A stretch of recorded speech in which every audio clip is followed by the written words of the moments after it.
Mini episode 741 of the FDH Lounge is brought to you by TV Howl, your home on the web for coverage of today's television scene and a look at the history of the medium as covered by big-time TV critic Adam Buckman. Follow them on the web at tvhowl.com. The FDH Lounge. You want to schedule your life around it. A long time ago, on a gloomy, wet Cleveland spring night, two men stand alone amidst the late-night drizzle. Their voices echo across the vacant station parking lot as they debate the merits of the great American radio show that have been missing for far too long. On that night, an idea was born. That idea became the FDH Lounge.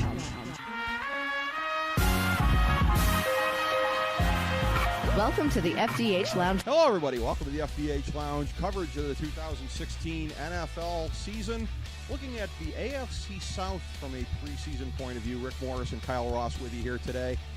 And this is the division where the Houston Oilers, Houston Texans, rather. Yeah, you still got that 91 game on your mind, I don't still you? do. I still do. I was about to make an old school reference. That might have been why I went there. That Houston, formerly part of the old Mid-South territory, you know, so we talk about standing tall. Bill Watts standing tall. It was the Houston Texans standing tall in the division, at least until they hit the wild card game last year, when a performance from Brian Hoyer was so execrable that the crowd was actually chanting for Brandon Weeden.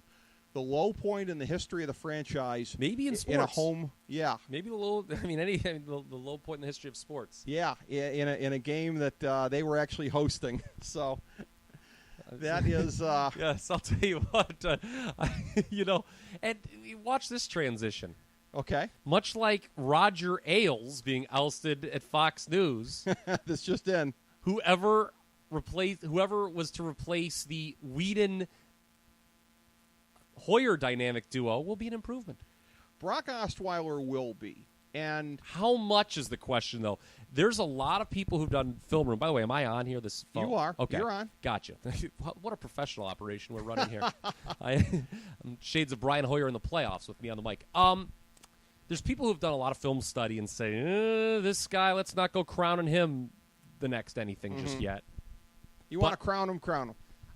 The key for me, and I was going to pick Houston despite the Osweiler signing to regress and maybe take a step back this year. Okay. But the key is, and I think they overpaid for him, but the key is there's enough pieces around him to make this work, even though I think they may win fewer games. I actually do think they're going to win fewer games than they did last year, but I still have them winning the division at 8-8. This was clearly, although it was an ugly division last year, Houston started really bad. They came out at the end. It was kind of close. Houston was clearly the best team in this division last year. They, in terms of yards per game, they were top 7 in the league at, let me bring this up. Of course, we do like the phrase taller than Mickey Rooney award, though. 6th in the league in yard per game differential. Yeah. Yes, that's funny. They outgained 11 of 16 opponents in the regular season. Yeah. So, I mean, this was a good team last year. Yeah, they had the best they defensive player in the league. They were. It's the biggest question in the division for 2016, and if you look at it, it's one of the biggest questions in the league for 2016, isn't it? How much better will Brock Osweiler be than Brian Hoyer? See, the very logical way to look at this is to say Houston's going to be a lot better this year. Because I just don't like, even if you don't like Osweiler that much, he's going to be an improvement over what Houston had at quarterback. Right. No? Big guy, big arm. It all kind of depends. I mean, and this is a very interesting thing as far as perspectives go, because they're kind of different ones. That our chief NFL draft scout here at FDH, our senior editor Jason Jones, he liked what he saw of him from Arizona that he was playing at? Who? Brock Osweiler. Where did he play his college ball? No, Arizona State. Arizona State. Jason really liked him. You were saying early on in his days in the league that you were less impressed from what you saw of him in college. I remember you saying you were a little bit befuddled that he had reached the value of a third-round pick. Did I say that? I think so. Okay. I think you would. Sure. You were not. Yeah, didn't you say that you weren't as impressed with him based on? And vaguely. Okay. I don't know. He looked really good in that one half against. Wasn't it Pittsburgh? That one. It was a national TV game last year. That's right. I think that's kind of colored the lenses a little too rosy on him. Well, and I don't know. Going to a new system, being a starter for 16 games is a whole new ball of wax. Well, and the funny kind of thing. I mean, we've been hearing with the height of the political season here, the whole thing about binary choice, Hillary or Trump, whatever. Is it a binary choice of when you go to replace a quarterback, as he went to try to replace Peyton Manning, and of course that ended up not being the case subsequently because of this deal. But it's interesting, though, that Denver didn't want him, isn't it? Well, they didn't want to pay that price. Yes. But what's interesting Which goes back to, by the way, smart teams don't overpay for quarterbacks. He was drafted to replace Peyton Manning, even though he won't be the guy to do that eventually. The guys that you think of on either extreme. Was he really drafted to replace Peyton Manning, or is he just drafted because they wanted a backup quarterback?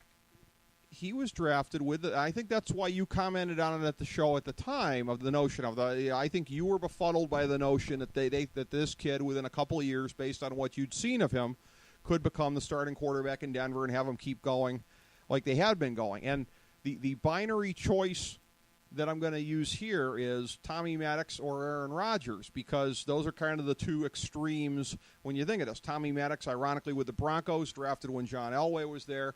Aaron Rodgers was the successful guy to replace Brett Favre, and I think by the time it's all said and done, to have a better career than Brett Favre, as much of a mouthful as that is. So, again, the safer choice is to say somewhere well in between the two. But if he was closer to Aaron Rodgers than Tommy Maddox, it might not necessarily be surprising to me.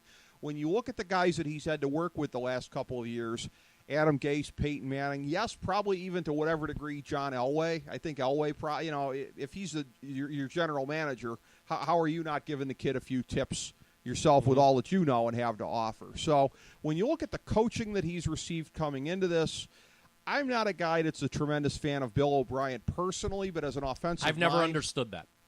Just don't like him. He's just one of these fake rah-rah tough guys. Just, Love what he said about Joe Paterno's people. Love what he said about Joe Paterno's people. Well, and that's a guy, again, that, skipped out on them after, a year or two. And I'll tell you what, Penn State should be blessed that they were had the experience of Bill O'Brien taking that job for such a short time. I'm just not a big Bill O guy personally, but I respect his offensive mind, albeit he's not a guy. And he's got some pieces to work with here, man. Well, this offense looks pretty good. He's not a guy that was able to get anything out of Tom Savage previously. Or, well, I don't know. Could Jesus Christ get a lot out of Tom Savage? I don't know about that. Also subsequently, Ryan Mallett. He really couldn't get anything out of him there. And Ryan Mallett's not that good. He looked pretty doggone good in Baltimore later in the year. I stand by what I've said previously. You may be hearing something from him before it's all said and done. Let me tell you. Yeah, it ain't going to be good. I suppose I left myself wide open for that one. But that is, again, that's the question for this division this year. And probably one of the top 5 questions in the league is, what is Brock Osweiler going to look like? And I have a feeling we're going to know, we're going to have some kind of an idea this year on what this ceiling is for him and how good he can be, because, they've upgraded offensively here. They got some more receiving weapons, in the offseason.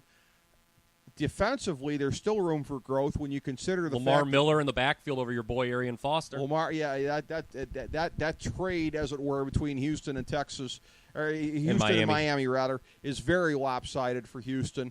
And again, defensively, when you talk about room to grow, still the fact that we have not seen anything from Jadeveon Clowney yet at this point in his career. If they figure out what the answer is with him, with Jared Crick leaving, they need something too now. They do. And again, I got them 8-8 because so do I. I think it all just plays out. But where you and I differ is at 8-8 in my estimation. This is the inverse of what we were saying about the AFC North. To me, 8-8 doesn't get you the division title, much less even in the playoffs. I still don't like this division at all. I'm not a huge fan. A couple things interesting. They will play the Patriots without Brady. Yeah. And they only have 7 true road games this year, Houston. They will play the Raiders in Mexico instead of Oakland. Okay. Remember that. So here's what I want to wrap up with Houston. That's an interesting question. Are there more fence jumpers that are Texans or Raider fans? Here we frickin' go. I prefer to call them opportunity seekers. Does Brock Osweiler have to be good for Houston to be good?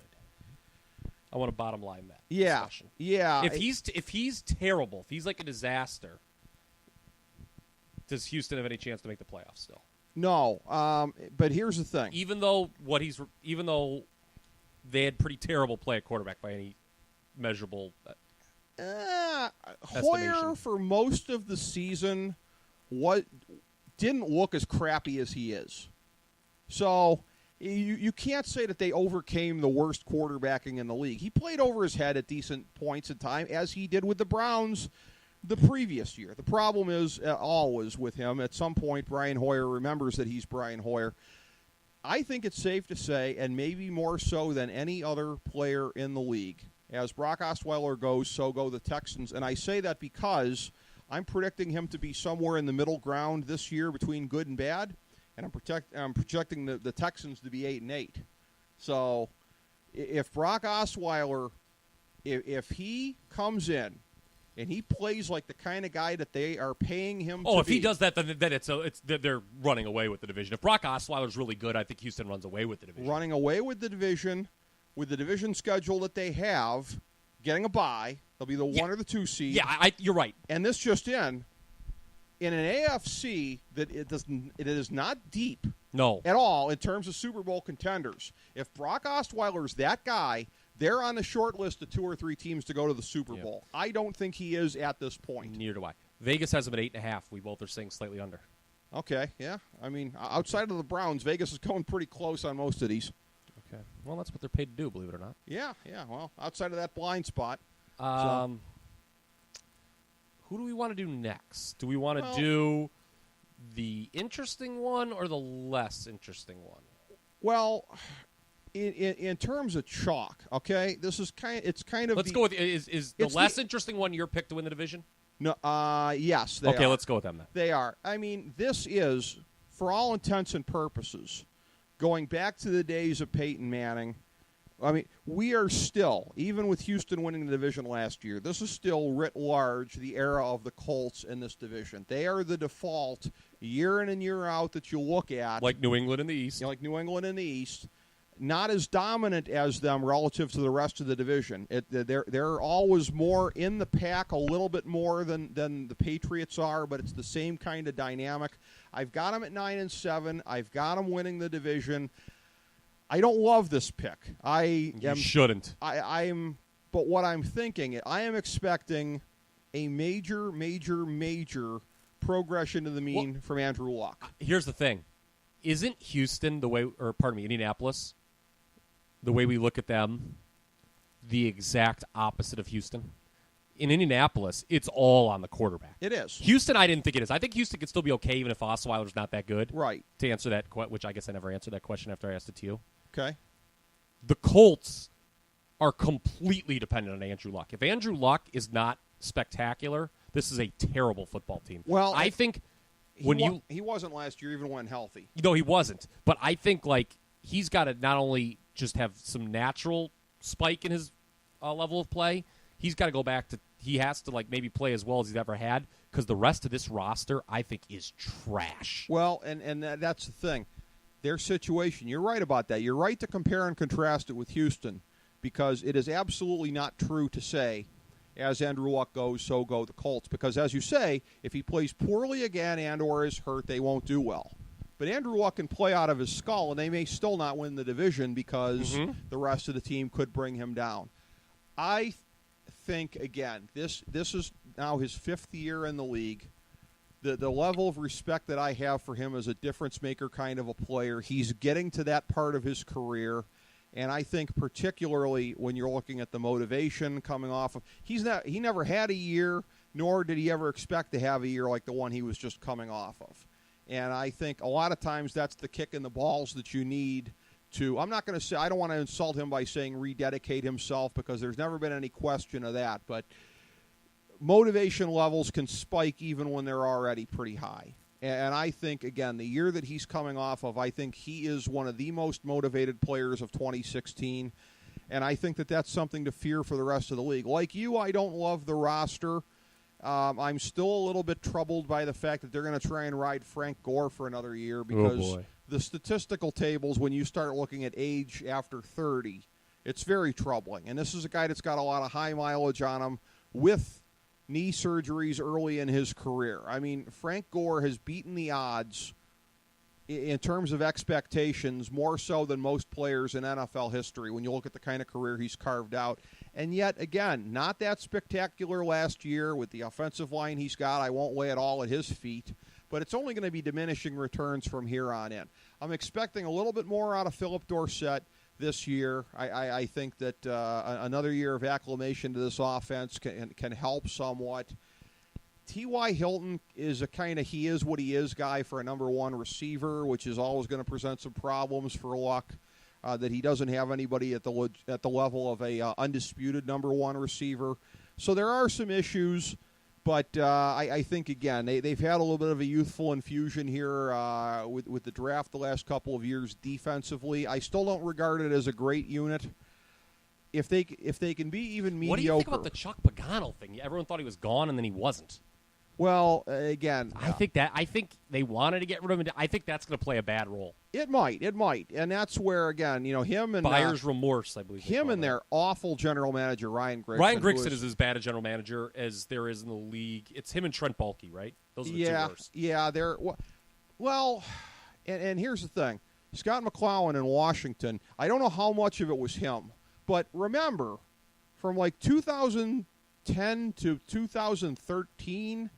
San Francisco was very good in player acquisition. Oh, no, they were great. They were great until they decided that they didn't need Jim Harbaugh anymore. Right. And Baalke bears a lot of blame for that, for not making it work. But he at least had a point in his career when he was the titular head of a player acquisition and development group that was running on a high level. Ryan Grigson has no such accomplishment. No, to his record. The only thing that the Colts have done right in the last, I don't know how many seasons, was suck the right year, and they got Andrew Luck. Can you imagine if they didn't have Andrew Luck, how awful? This would be the worst team in the league. And I mean, it's a tired analogy. I myself have made it many times on the show previously, but the equivalent of, toward the end of the David Robinson era, Spurs suck for 1 year. When he's out, they get Duncan. And that's the thing. With Andrew Luck, you have your quarterback for the next 15 years after Peyton Manning. That almost never happens. Green Bay had great quarterbacks back-to-back, but it was a much more difficult and rocky path because Brett Favre decided he wasn't done when he should have been done. When it was time to turn. By the way, did you see that thing? You probably didn't because you hate it, and I don't blame you. I was actually just trying to fall asleep. That QB camp thing that he did with John Gruden on SportsCenter. I did not see it. What an egomaniac. Yeah. Both of them, really. Well, but both Favre of them. was horrid. He was like just bragging like how hard he was throwing the ball in his first game. He's like, they never saw that. Well, yeah, and you'll never hear Brett Favre reference the and of all the top-level quarterbacks in the history of the game, was there ever one that mixed in more bad picks? No, there wasn't. I told you. He single-handedly lost 3 playoff games. Yeah, including the one with the Vikings. So there's that, which ironically, talk about tying it all back in, that's one of the raps on Andrew Luck, is that he will make some of the bad pass sometimes. And he did not play well last year. There's no doubt about it. Well. Now, we need to talk about so obviously a healthy and better Luck means a lot. Yes, but it does. I need to point out that this team was outgained in 14 of its 16 games last year. That was a league worst. Right. They were 30th in yards per game differential. They still finished 8-8. Remember the little L Luck. All the residual we little talk L about luck this all the time. That is left over in one-score games from this team. They need great luck, capital L and lowercase l. Now, they don't play a first-place schedule this year, which may be of benefit, but you talk about the defense. This is one of the older defenses in the league. They have 6 starters on defense 30 or older. Yeah. That's not good. Yeah. So that's not good. I'm picking them 7 and 9. Okay. I think under 9.5 is a great bet. Vegas has them under 9.5. That's just too high. There's no way they're going to win 10. Yeah, even with them being division winners, in my estimation, I got them at 9 and 7. Hence, still under that. And I think this team could be really bad. To be honest with you, I think if Whereas Houston has a floor if Osweiler's even bad, I think if Luck is bad, the Colts' floor is lower. Actually. It is, and not. I don't think Luck being bad is the number one fear scenario in Indianapolis. What is then? The number one fear scenario, you touched on it briefly before, and that is, and I've gone on record as saying this, that, I mean, outside, maybe the only case in the history of sports, or at least that I can remember, is Ron Rivera. Most coaches that stare into the abyss, when they get spared, it never ends well. It's always a thing of they should have been gone. Yes. And that is the scenario here is if the team starts poorly, Pagano could be gone by midseason if they start poorly, and it could just be that spiral of this is the nightmare year and whatever. I think Pagano, the hangover of him almost getting fired and the fact that he seems likely to still get fired at some point, I think that's more likely than Andrew Luck costing them that, although the two could go hand in hand, because certainly if Andrew Luck plays poorly, they have no chance. They're more dependent on him than most other teams in the league. It's a testament to my almost superhuman regard for Andrew Luck that I say he carries them to 9-7. He heroically gets it done with an MVP-type caliber performance. And that, again, I don't even really see them separating by winning the division at 9-7 because, segue alert, I have another team at 9-7, and you think that this is a hipster kind of... Oh, it is. It's a trendy one. It's It's one of the two PBR picks this year. I wanted to pick Jacksonville to win the division. Mm-hmm. Or even a wild card.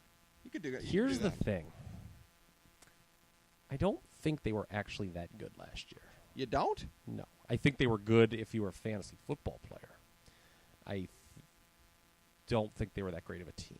They had a really good offense, despite not having much of a running game. They had good numbers. They signed Chris. They had Chris Ivory to this offense. That's they're moving in the right direction. They because of injury, they didn't get a lot out of Julius Thomas, which was a big signing. They have room for growth. I think they're going to build on what was a very good offensive season last year. Even if you want to diminish it by saying statistically good offense. Now you're the big statistics guy. But no, I have a lot of regard for what they've done. They had an excellent draft, Kyle. Yes, they did. Of value. And that's why it was the draft that I was like, oh my God. Yeah. The Jacksonville Jaguars have won the AFC South. Albeit, here's the interesting thing, because we did an analysis afterwards. We always do an analysis based on team needs and based on a score off of our senior editor Jason Jones, his draft board. They scored very highly. They were first in the league as far as caliber players off of Jason's top players list. They did not score as highly on filling holes. They were simply going best player available. So a lot of times it's a depth situation and very, very strong depth at some positions. They didn't do as much to fill holes, albeit that's where the off-season signings come into play, and Malik Jackson and some of the things they did like that. So they combined free agency and the draft in a holistic way to upgrade their team. Yeah, I do have them winning more games. I have them going 7-9. Well, Vegas has got them at 7-5. 7-9. That's mighty white of you. I got them 9-7 as a wild card. Well, I have them 7-9, not making the playoffs. What am I supposed to do? Just kiss your ass and agree with you? What do you mean? What do you want from me? I disagree with you. I'm sorry. What do you want? Oh, I'm just saying. What do you want me to vote for Rand Paul for president next too? That ain't gonna happen. There weren't enough people that did that, unfortunately. Yeah, well, same for my guy. But no, I just think that, look, I was really wrong about going anti-bandwagon last year with Minnesota. I'll admit that. But I just think that Jacksonville wasn't as great as everyone thinks they were last year. I don't. So I'm going to say 7-9. What are some of the specifics? Are you less enamored with the growth of Blake Bortles than a lot of people are? I just think that, look, in terms of yards per game, they were still outgained. I know now the key for them is actually going to be on the defense, I think. I think as much as everyone wants to talk about the offense, because if I think the guy who won our fantasy league had a lot of Jaguars, that's kind of what I was like, and I think they put up a lot of numbers late. They would have those games that would improbably turn into shootouts Right. in the fourth quarter. But the key is with the defense, because they essentially kind of get 3 first-round picks Right. on that defense they add. Because remember, Fowler missed all of last year. That's right. Jalen Ramsey had the small meniscus tear, but it wasn't that big of a deal. Yep. And then Miles Jack, whose stock dropped in the draft because of an injury. Now, there's injury concerns with all 3 of those guys, it should be pointed out. But if they can stay healthy, that will be where I'm wrong. If those 3 stay healthy and contribute to the level that to the level of their potential, then I will be wrong, and Jacksonville will probably win this division. I think it will either be Houston or Jacksonville winning this division, not Indianapolis. I actually like Jacksonville much more than I like Indianapolis. The defense, and this is one of these interesting things here, because rarely when a team is 31st out of 32nd in the league in points against, is it a Jekyll and Hyde situation. Usually it's just that they're flat out bad. But I'm going to read you some of the higher point totals against. Gave up 51 to New England. Gave up 26 to Houston. Gave up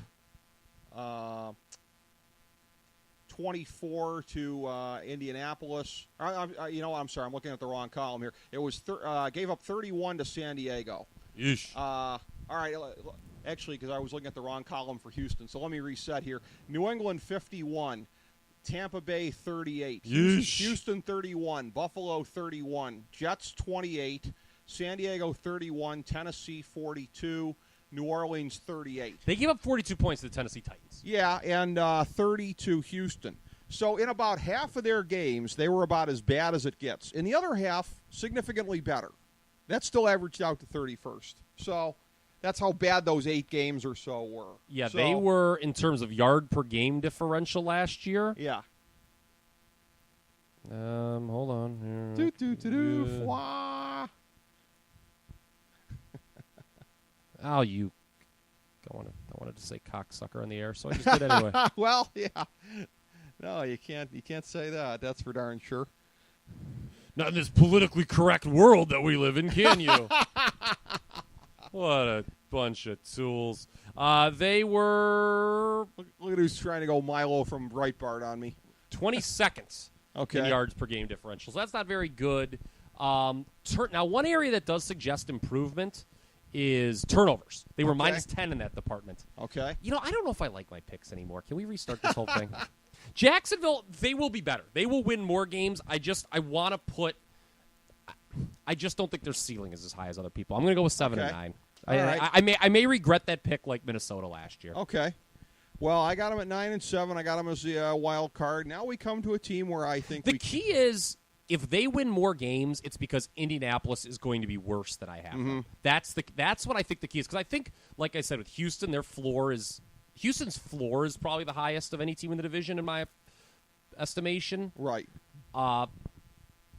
So yeah, the Jaguars to me, because they never beat the Colts. Right. So if they can beat the Colts, maybe sweep the Colts, then that's their path to the playoffs. Their path to the playoffs involves the Colts really sucking, right. I think. And we're talking about 3 teams thus far where we're trying to work through various scenarios on how it could play out. Similar to the AFC North, we come to the other team in the division, and in this highly divided land of ours, Trump voter, Cruz voter, Hillary voter, Sanders voter can all agree the Tennessee Titans below. I got them at 5 and 11 this year. 6 and 10. Okay. I'm always high on I'm always wrong on the Titans. Let me break this up. The Tennessee Titans have really defied math in recent years. Okay. But like the Browns, they're a bad team that I don't think can get any worse.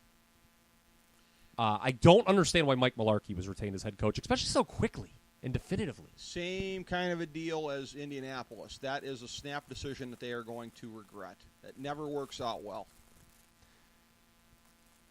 What does work out well, though, is a team drafting number 1 overall and how they perform the next year. The last time a team picked number 1 in the draft and did not improve its record from the previous season, do you know when that was? Probably with Browns at some point. It was not. Okay. Peyton Manning, 1998. Colts. Oh, that's right. That's right. I should point this out, though. You referenced the Browns. Mm-hmm. I am excluding 2 years in that history. Okay. Because there was expansion teams, Cleveland being one of them, That's that right. could not improve upon a record that they didn't have No, from the you're previous right. year. So You're right about that. every team since Manning's Colts saw their win total go up by at least 2 the following season. So you said 5-11. I think 5-11. This is the seal. While as Houston has the highest floor in the division, Tennessee clearly still has the lowest ceiling. I think that's what everyone's going to agree about. But since 2009, the team that finished with the worst record, the number 1 draft pick, has won at least 4 more games the next year. And here's the interesting thing. I always like when Average increase of 6.0 the last 6 years. I don't think they're going to improve by 6 games because that'd be 9 wins. And there's just not enough here to make me think that they can win 9. But I they can always win 6. like in the course of any of these exchanges, whenever somebody says something that triggers something in my head, as you just did, because it's a good point of comparison. When you go back to the '98 Colts, now let me say first and foremost, I think Marcus Mariota is going to be a very good quarterback. Yeah. I think his ceiling, I think he can be on the aforementioned level of Eli, Flacco, Roethlisberger. You can win a Super Bowl with him. I don't think he'll ever be the reason you do it, like Rodgers, Brady, whatever. But that's good enough. If you're a guy that they can win a Super Bowl with, that second tier, that's good enough. So he's not on the Peyton Manning level. But it's very interesting because of where I see Tennessee relative to that, the turn-of-the-century Colts.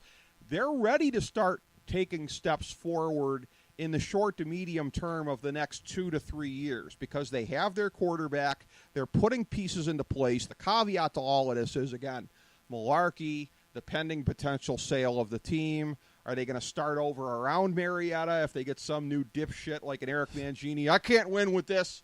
Who knows? Who knows? That part of it is unknowable. But for the 2016 season, just looking at this, they're not there yet. No. We talked about this off air. You posed a question off air, Kyle, I did. about Tennessee. When weren't you wondering about why they weren't? Didn't you say something? Didn't you say why aren't they very good? You looked at them. Yes. And you said that. Why isn't Tennessee? No, my question was, why is this Tennessee never good? That was my question. This just in. They don't have a good roster. They don't have it. They don't have good players by and large. I'm glad you at remember most that of their exchange, by the way. positions. Yes, that is a very good answer. You actually reminded me to bring it up on air. Yes. I'm glad I did because I'd forgotten all about it already. I wonder what could hinder short-term memory. I don't know. I forgot. No, you're right. This just in. Not having good players will make you not a very good team. Yes. I'll say this, though. Now, first of all, I want to double back and say something so people don't mock me. I remember, Tennessee actually did not wind up drafting first. Right. But I love what they did. Yeah. They got a haul for that number 1 pick, man. They did. And that is the smart decision. They ripped off. I can't even remember who they traded with now. Oh, St. Louis, or the Rams. They traded with the Rams. By the way, they ripped their old coach, Jeff Fisher, off blind. By the way, thanks for screwing the Browns, Tennessee Titans. We could have used Jared Goff. Thanks for that, a-holes. But even though they don't have a number 1 draft pick coming in, Mariota's, who missed some time last year, is kind of one. It should be brought up that even teams who really got next to nothing out of their number 1 draft pick just improved the next year. The Chiefs, when they took Eric Fisher, he was not the Rookie of the Year consideration that year. As you mentioned earlier in this little AFC South a candy level number 1 pick. As you mentioned earlier in this AFC discussion, the Texans are still waiting on Jadeveon Clowney to show up. Right. So there's when you finish at the bottom of the league, there's just a natural improvement. And let's talk about some numbers that suggest a natural improvement here. Okay. Titans were tied for worst in the AFC last year at -14 in turnover margin with Baltimore, who we expect to improve. They were 2-6 in close games.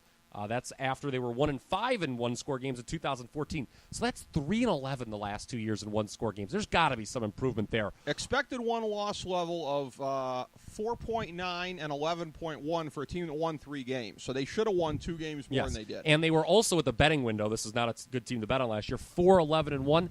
I think maybe they'll surprise a little bit. Again, like the Browns, the ceiling's very low here. I would argue second lowest ceiling in the AFC besides the Browns. Yes. Okay. I have them as the second worst team. Yes. Let me. But I think 6-10 is reasonable in a division. Remember, there's no division. Although they're the worst team in the division consensus, there's no division game that they can't win, right? I mean, it's not like if Tennessee went to Jacksonville and won, would you really be running around the room saying the apocalypse is upon us? I wouldn't. No. Or Houston, no. It's possible. Well, here's the thing. Let me ask you something here, because once in a while we have an opportunity on this show in different topics to get into big picture theory a little bit. I want to ask you something. You said they only covered 4 games last year, yes? Yes, correct. How much of that had to do with, you talk about something that exploded the fluke-o-meter, a 42-14 win week 1 at Tampa Bay, and expectations subsequently?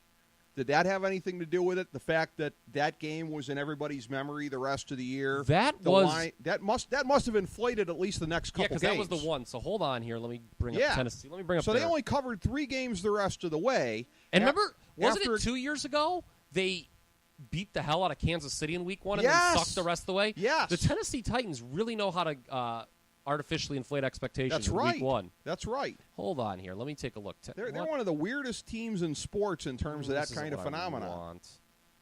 So I'm looking at Football Prospectus, but that doesn't list the point spreads. Yeah, hold on. Team report 2015. Let's take a look. Oh, I can probably guess from looking at this what are the games they covered. I'm guessing at Buffalo. They lost by 1 point at Buffalo. That had to be a cover.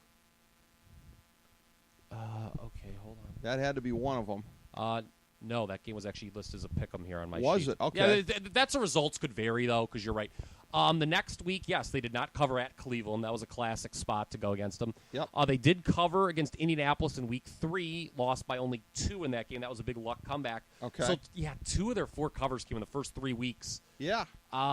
And they actually closed the year on an 0-7-1 against the spread run. Wow. They were actually favored at home by 3 against the Jags, and that was the one they pushed. So they did cover at New Orleans. They won that game outright as 6.5-point dogs. And the other game they covered was Atlanta as 6-point dogs, a ugly 10-7 affair. I think I remember watching that game at the bar. It was awful.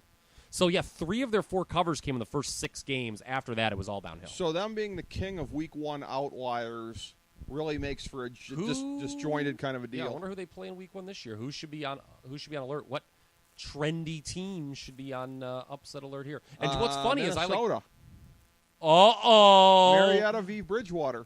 I'm on Tennessee in week 1. It's at home, too, so I bet you Tennessee's getting points. Especially against Minnesota. Oh, yeah. Minnesota's not trendy this year, though. Yeah, you're right. They're disrespected. I think Tennessee does get a 3-game stretch of home games: Cleveland, Indy, and Jacksonville in October. That's a winnable stretch of football for them. It is. They get Oakland in a 1:00 game too. I think Tennessee. They won't sweep it though. No, but I think they could win 2 of 3. Could be. I think Tennessee may surprise a little early in the season. I do. Well, they might. Especially if you define early by week 1, that's what they've been doing the last couple of years. That's very true. They actually, in terms of yards per game, were not horrible. They were only outgained in 9 of 16 games last year. You would expect them to be a lot more dominated. By comparison, I talked about Indianapolis was outgained in 14 of 16 games last year. Well, and they're another one of these teams too. I think the Colts could be really bad. See, I told myself I was just going to make up my mind by May, and now I'm talking myself into other things. Okay. I want to pick Indianapolis to be really bad this year. You think they're going to be down there with Tennessee? I don't know. Maybe. I could see it. I could honestly see a scenario where they're down there with Tennessee. The one thing I will say, and again, I've been throwing out scenarios for different teams where I think I could be wrong.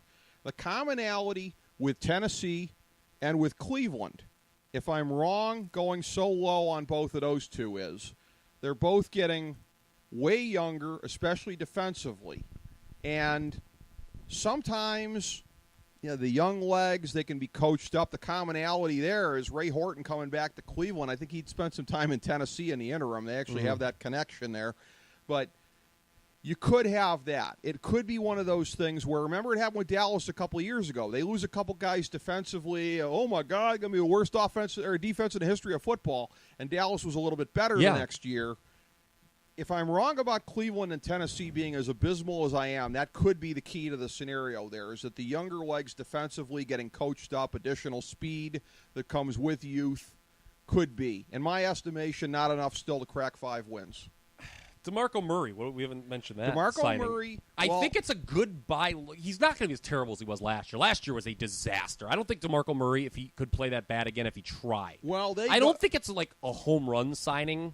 I don't think he goes back to 2014, but he'll be better than he was last year in Philly. They go from one of the most overrated sleepers of last year at running back, Bishop Sankey, and just a horrible position on their depth chart. You mentioned him. Don't sleep also, too, on a guy who, like Bama running backs, he comes out with a lot of city miles on the odometer, but Derrick Henry is the 1A running back with Murray. They are going to have a big upswing on the ground here. I mean, for Murray, I think you would probably agree with me because, and this is and again, law of averages. You know, my analysis on most things, maybe my predictions tend to be boring as a result of this, but I don't tend to be wildly wrong as much because that's what I base it on. For Murray, if you regard the polls of his performance as 2014 Dallas, 2015 Philly, I say you split the difference. That's probably where he ends up this year. Maybe. Yeah, that's what I agree with that. I agree with that. Okay. And Murray, they obviously need Mariota to improve, and a lot of the projection systems really liked Marcus Mariota, more than Jameis Winston for Tampa. So yeah, I think Tennessee's a clear candidate to win more games, right? Yeah. Okay. I think they are. They won 3 games last year. I got them at 5. You got them a little better than that. 6. So we got. What does Vegas think? That's the last thing we need to touch on, in my opinion. Vegas has them at. Wouldn't it be funny if it was 5.5? It is. Oh, okay. I was going to guess 6. Okay. 5.5. All right. Yeah. So Vegas is right between us. I really remember how I said I really, really liked that Baltimore pick of 9 wins. Right. On that, I really, really like my Tennessee pick of 6. Right. I really like it. Well, and that's what's interesting. You look While at the other 3, I'm kind of like, I don't know. They're all kind of like. I think the other 3 are very much tied into each other. Tennessee, I just very much think is a 6-win team. Right.